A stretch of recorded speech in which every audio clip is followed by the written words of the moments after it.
वचन बाबूजी महाराज भाग दूसरा, वचन नंबर 81। इंदौर 16 मई सन 1937। सत्य देश में शब्द और सूरत की धार तद्रूप है। ब्याल देश की रचना की ये रीति थी कि अंतर का चैतन्य पुरुष की कशिश में ज्यादा खिंचा और हुबाबी गिलाफ जो उसको ढके हुए था कम खिंचा और छूट गया। इस छूटे हुए चैतन्य में फिर समूह बना और शेष छूट गया। इस तरह से मंडल बंधते गए और शेष छूटता गया। इस तरह होते होते शेष में चैतन्यता की इस कदर कमी आ गई कि वो उस कशिश में नहीं खिंच सका। उसका रुख बदल गया और बहिर्मुखता आ गई और दोनों धारें अलग अलग हो गईं। यहां से ब्रह्मांड और पिंड की रचना हुई। संतों से पेशतर जितने आचार्य आए उन्होंने ज्यादा से ज्यादा ब्रह्मांड तक का भेद दिया। संतों ने सत्य देश का पता दिया। परमार्थ की कार्रवाई दर्जे बदर्जे हुई। इसकी पहचान दो तरह से हो सकती है। एक तो मनुष्य टोला ही है। इसमें जो चक्र कमल और पद्म बने हुए हैं उनसे जाना जा सकता है कि किस क्रम से अवतार आए। दूसरी रीति ये है कि आचार्यों और अवतारों के उपदेश किए हुए नाम और मंत्रों से जाना जा सकता है कि किस देश और घाट से वे आए थे। सत्य देश में ये कैफियत थी कि दोनों धारें यानी रचना करने वाली कशिश की धार और समाकर स्वामी के पास पहुंचाने वाली सायुज्य कराने वाली धार, ये दोनों एक थी। दोनों तद्रूप और अभेद थी। वही सूरत और शब्द की धारें हैं। राधा और स्वामी हैं, धार और भंडार हैं। जहां तक ये दोनों अभेद अवस्था में है वहां तक ज्ञान देश है। अभेद अवस्था में रहने का मतलब ये है कि भंडार से धार तो निकली मगर उसका रुख अंतर्मुखी है और कभी भंडार से अलग नहीं हुई। अपना असर पहुंचाने के लिए बाहर निकली मगर रुख अंदर की जानिब है। बाहर निकलने से ये नहीं समझना चाहिए कि वहां बहिर्मुखता है। वहां केवल अंतर्मुख शक्ति है। बाहर निकलने से मतलब ये है कि उसका असर दूर तक पहुंचा, दूर तक के चैतन्य को खींचकर लाई, मगर खींचकर लाई अंदर ही। उसका दायरा कशिश बढ़ा। फील्ड ऑफ एक्शन का एक्सपेंशन हुआ। कोई जबरदस्त मिकनातीस रखा हो तो दूर दूर से लोहे के टुकड़े खिंच आते हैं। मिकनातीस की कशिश की धार वहां तक जाती है तभी तो लोहे के टुकड़े खिंच आते हैं, मगर खिंचकर मिकनातीसी की तरफ आते हैं। इस तरह से कशिश की धार दूर तक तो गई। उसका दायरा कशिश यानी फील्ड ऑफ एक्शन बढ़ा मगर उसका रुख अंतर्मुखी रहा। खींचने से ये नहीं समझना चाहिए कि कोई सोच विचार और इरादे से किया गया। वो कशिश आप ही आप हो रही थी और जो खिंचा वो बगैर खिंचे रह नहीं सकता था। न्यून हमेशा अपने से अधिक और विशेष की तरफ खिंचेगा। इसी में उसका फायदा है। बेहोशी के आलम से होश के आलम में लाने के लिए रचना हुई। जो केवल प्रेम आकर्षण से खिंचकर बेहोशी से होश में आ गया वो जाल देश की रचना है। बाद इसके बेहोशी से होश में लाने के लिए दूसरी रीति से रचना की गई। वो ब्रह्मांड और पिंड देश की रचना है। ब्रह्मांड और पिंड की रचना में अंतर के अंतर्गत तो वही मौज और दया प्रेरक है, मगर उसके साथ में दूसरी रीति से रचना की गई।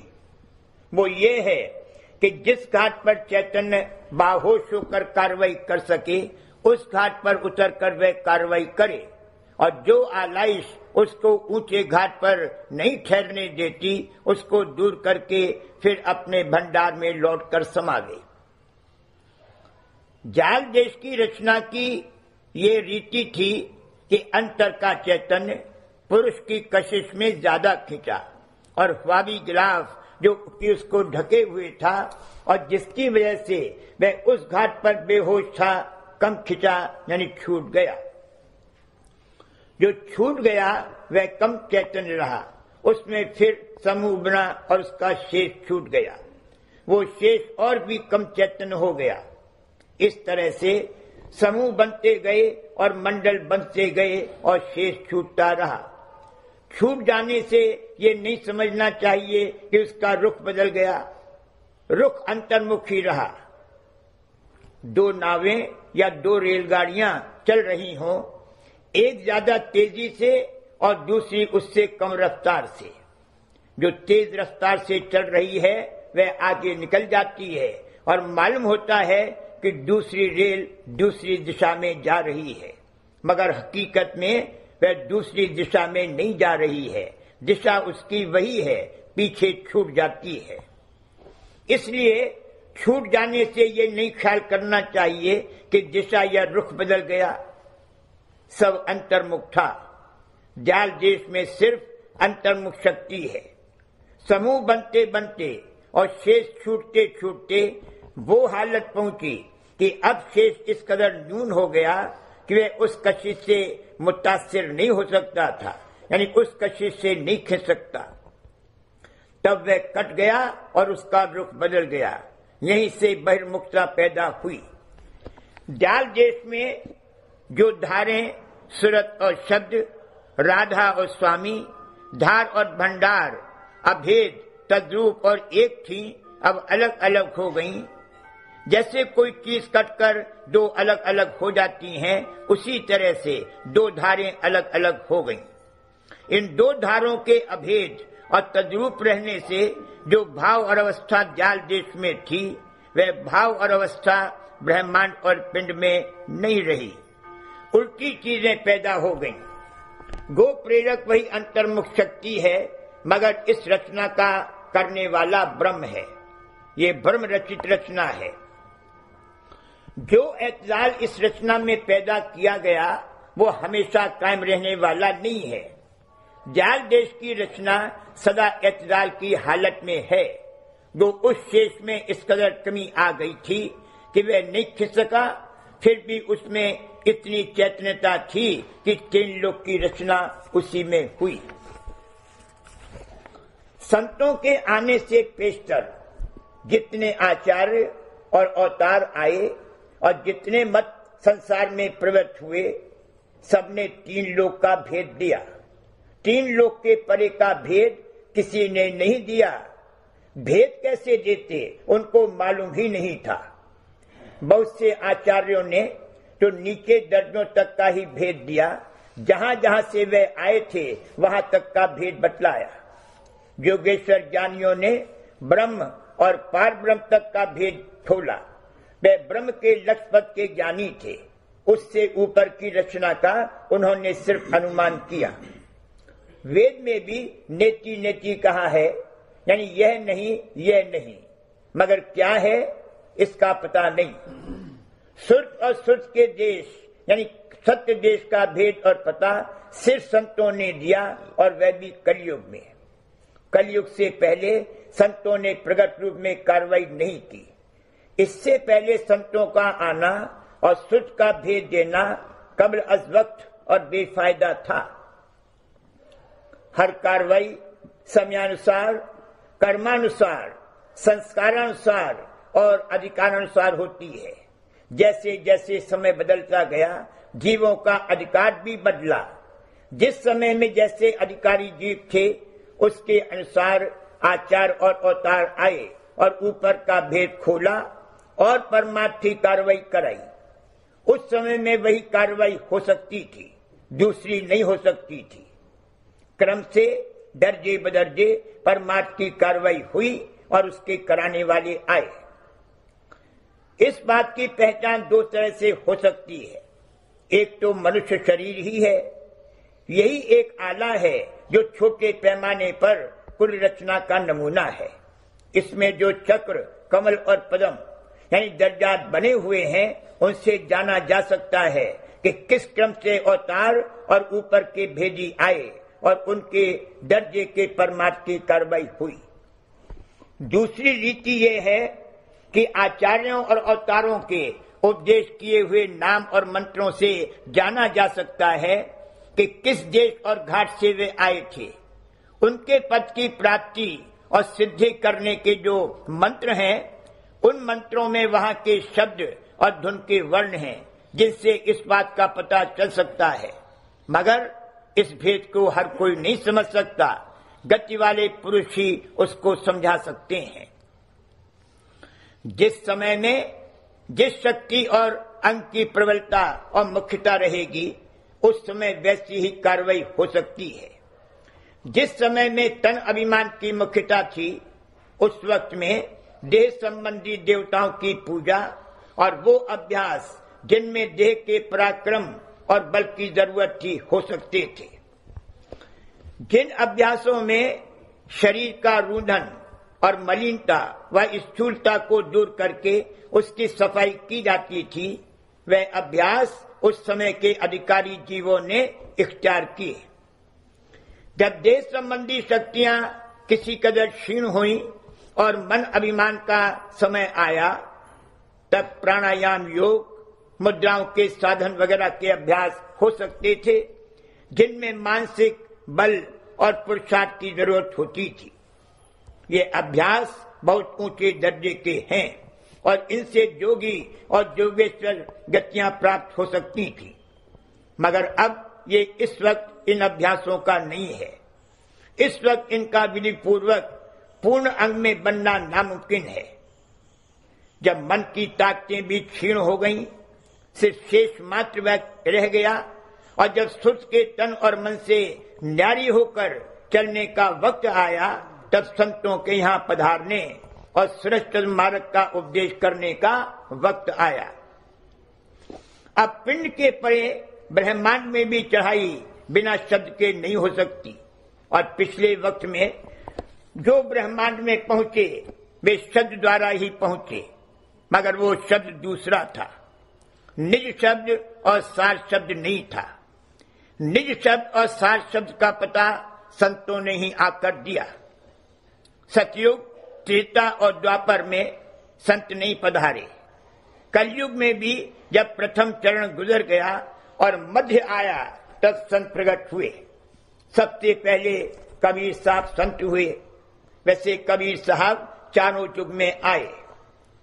संत नित्य अवतार हैं, मगर उस वक्त वे गुप्त रहे। उस वक्त रचना में सिर्फ एतजाल रखने के लिए आए थे। उद्धार की प्रगट कार्रवाई इसी समय में कराई। जैसा कि ऊपर कहा जा चुका है, जब तक और शक्तियां क्षीण न हो लें, तब तक बढ़कर दर्जे की ताकत जगाने की कार्रवाई नहीं हो सकती, और अगर जबरदस्ती कराई जाएगी तो उससे नुकसान होगा। लड़का इधर दौड़ा, उधर दौड़ा, यहां कूदा, वहां कूदा और बड़ा चंचल है, उसको पकड़कर बैठाओ तो जब तक दबाव है तब तक तो लाचारी है, वरना जो ही आजादी मिली कि फौरन भाग जाता है और खेल तमाशा करने लगता है। उसके अंदर तो वह ताकत जोश कर रही है, कैसे रोका जा सकता है? जब उसकी चंचलता थकी ठोले, तब वो एक जगह बैठ सकता है। इसी तरह से जब तक काल और माया की शक्तियां जोश में थीं, उस वक्त दूसरा काम नहीं हो सकता था। जब तक सुत मन में पैवस्त होकर और मन आपा धारण करके और मन रूप होकर कार्रवाई कर रही थी, तब तक वह कार्रवाई नहीं हो सकती थी जो सूरत के किसी कदर तन मन से न्यारी होकर करने की है। गो ताकत सूरत ही की है, मगर करने वाला मन है। पुराने वक्त के अभ्यासों में मन की चढ़ाई होती थी, उसमें सूरत भी चढ़ती थी, मगर मन में पैवस्त हुई हालत में, यानी मन के साथ, उस वक्त में सूरत का पता नहीं दिया जा सकता था और सूरत शब्द का अभ्यास नहीं हो सकता था। अगर सूरत का पता दिया भी जाता तो उसे कौन सुनता। ये कायदा है कि जिसके अंदर जो चीज जो चाह होगी और जिस चीज की जरूरत व मोहताजी होगी उस चीज की ही उसको पक्ष होगी। किसी के कहने सुनने की जरूरत नहीं है। उस चीज के लिए उसका अंतर हामी देगा। जो जौहर जिसमें नहीं जागा है उस जौहर के लिए उसका अंतर हामी नहीं दे सकता। कई लोग ऐसे हैं जो खुदा के वजूद को ही नहीं मानते। उनसे पूछो कि खुदा है तो कहेंगे कि कुछ नहीं है। कई लोग ऐसे हैं कि उनको कुछ कहने और समझाने की जरूरत नहीं है, उनका अंतर हामी देता है कि कोई खुदा है। इसी तरह से जिसके अंदर किसी अंग में सूरत तन और मन से न्यारी होकर बरामद हुई होगी या उसका वक्त आया होगा, वह सूरत का भेद सुनेगा और उसके लिए सूरज चंद्र मार्ग का उपदेश है, वही कबूल करेगा। वह संत मत का अधिकारी जीव है। सूरत को शब्द की प्रीत आएगी। निज शब्द और साज शब्द का भेद सूरत सुनेगी। सूरत को शब्द के साथ कुदरती प्रीत और कशिश है। जिसमें कुछ सूरत अंग निकला होगा वह सूरत शब्द का अभ्यास कर सकेगा, हर कोई नहीं कर सकता। और कार्रवाई मसलन मंदिर में घंटा बजाना, मूर्ति पर हार फूल और जल चढ़ाना, इस किस्म की कार्रवाई घंटों कर सकते हैं, लेकिन सूरत शब्द का अभ्यास 1 मिनट नहीं कर सकते। प्राणायाम वगैरह के अभ्यास भी वो उनका विधि पूर्वक पूर्ण अंग में बनना अब नामुमकिन है। 8-8, 10-10 घंटे कर सकते हैं, लेकिन सूरत को शब्द में लगाने का अभ्यास 5 मिनट नहीं कर सकते।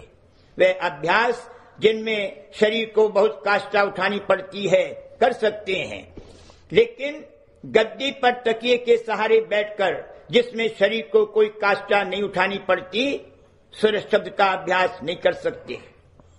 एक हजरत जिनका नाम लेने की जरूरत नहीं है, बड़े त्यागी और वैरागी थे। प्राणायाम योग के अभ्यास 8-8 और 10-10 घंटे कर सकते थे। उन्होंने सूरत शब्द मार्ग के उपदेश के लिए दरख्वास्त की। उनसे कहा गया कि ये अभ्यास आपसे नहीं बनेगा। उन्होंने उपदेश के लिए इसरार किया। खैर, उनको जुक्ति बता दी गई। अभ्यास में बैठे, 5 मिनट में उठ खड़े हुए और भाग गए कि यह अभ्यास हमसे नहीं हो सकता। फिर उन्होंने जाकर अपना अलग मत चलाया, जिसका खूब प्रचार हुआ, मगर अब वो घट रहा है। सूरत शब्द का अभ्यास निहायत कठिन और निहायत सहल है।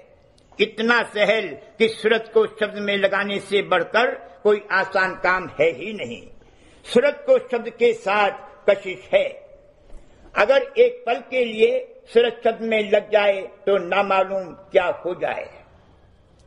तन थिर मन थिर बचन थिर, सूरत निरत थिर होए, कहें कबीर वा पलक को कल्प न पावे कोई। अगर इस तरह से स्थिरता और निश्चलता आकर सूरत एक पलक के लिए भी शब्द में लगे तो कल्प भर के अभ्यास से जो फायदा नहीं हासिल होगा वो इस एक पलक से प्राप्त हो जाएगा। उसका कुछ वर्णन नहीं हो सकता। ये सहज योग है, मगर धीरे धीरे होगा, सदगुरु की मेहर व दया से होगा।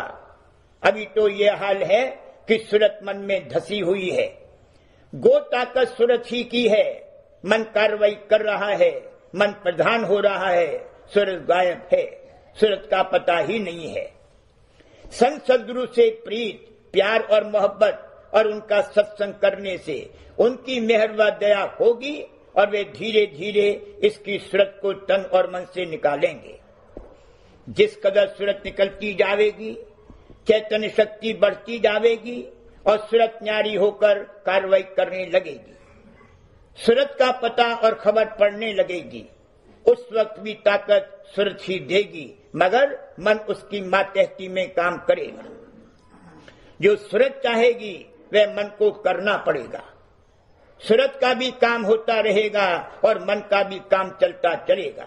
ये दोनों काम संभालना बिना संत सदगुरु की मेहर व दया के नहीं हो सकता है। अगर सूरत एक बारगी और जल्दबाजी से चढ़ जावे तो अपने को संभाल नहीं सकता है। भव की धार बड़ी कठिन है, देह छूट जावेगी। मन को सूरत से ताकत मिलती है और वो ताकत मिलनी बंद हो गई तो मन का मरण हो गया, और मन नहीं तो तन भी नहीं, मृत्यु हो जाएगी। अगर मृत्यु हो गई, देह नहीं रही, तो सूरत अभ्यास कैसे करेगी? देह को कायम रखना है, इसलिए संसार में भी जरूरत के माफिक बरतना पड़ेगा और अंतर में अपनी सूरत की चढ़ाई का अभ्यास भी जारी रखा जाएगा। चरण गुरु हृदय धार रही, भव की धार कठिन अति भारी, सो अब उलट बही।